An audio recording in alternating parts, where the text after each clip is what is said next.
दोस्तों, हिंदू धर्म में देवी देवताओं की पूजा करना बेहद ही पवित्र और शुभ माना जाता है। कहते हैं कि अगर कोई इंसान भगवान की स्तुति करता है तो उसके सारे ना सिर्फ पाप कट जाते हैं बल्कि उसको मोक्ष भी प्राप्त हो जाता है। भगवान की पूजा के लिए लोग घरों में भी पूजा करते हैं और मंदिरों में भी पूजा करते हैं। लेकिन क्या आप जानते हैं कि आखिर मंदिर में पूजा करना क्यों जरूरी है और क्या है इसके पीछे साइंटिफिक रीजन? दरअसल मंदिर और उसमें स्थापित भगवान की मूर्ति हमारे लिए आस्था का केंद्र है। मंदिर हमारे धर्म का प्रतिनिधित्व करते हैं और हमारे भीतर आस्था जगाते हैं। किसी भी मंदिर को देखते ही हम श्रद्धा के साथ सिर झुकाकर भगवान के प्रति नतमस्तक हो जाते हैं। आमतौर पर हम मंदिर भगवान के दर्शन और इच्छाओं की पूर्ति के लिए जाते हैं, लेकिन मंदिर जाने के और भी कई लाभ हैं। मंदिर वो स्थान है जहाँ जाकर मन को शांति का अनुभव होता है। वहाँ हम अपने भीतर नई शक्ति का एहसास करते हैं। हमारा मन मस्तिष्क प्रफुल्लित हो जाता है, शरीर उत्साह और उमंग से भर जाता है।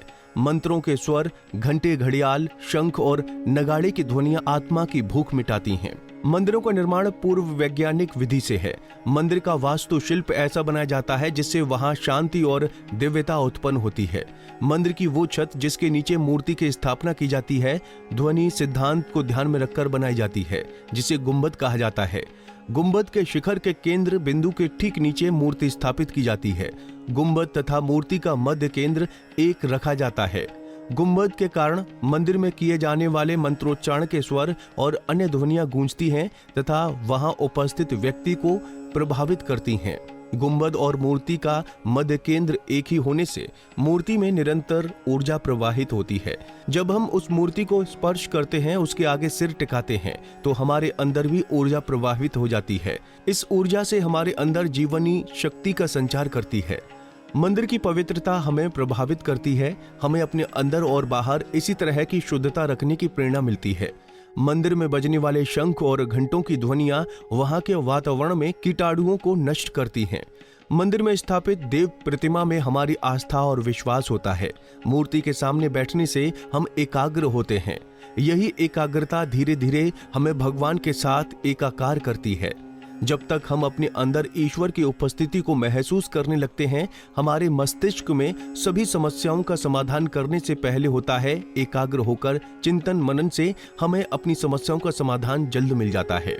मंदिर में परिक्रमा भी की जाती है, जिसमें पैदल चलना होता है। मंदिर परिसर में हम नंगे पैर पैदल ही घूमते हैं। ये भी एक व्यायाम है। नई शोध में साबित हुआ है कि नंगे पैर मंदिर जाने से पगतलों में एक्यूप्रेशर होता है। इससे पगतलों में शरीर के कई भीतरी संवेदनशील बिंदुओं पर अनुकूल दबाव पड़ता है, जो स्वास्थ्य के लिए लाभदायक है। इस तरह हम देखते हैं कि मंदिर जाने से हमें बहुत लाभ है।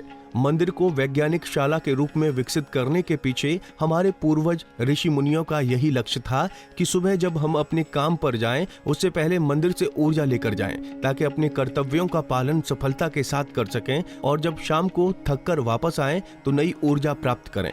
इसीलिए दिन में कम से कम 1 या 2 बार मंदिर अवश्य जाना चाहिए। इससे हमारी आध्यात्मिक उन्नति होती है, साथ ही में निरंतर ऊर्जा मिलती है और शरीर स्वस्थ रहता है।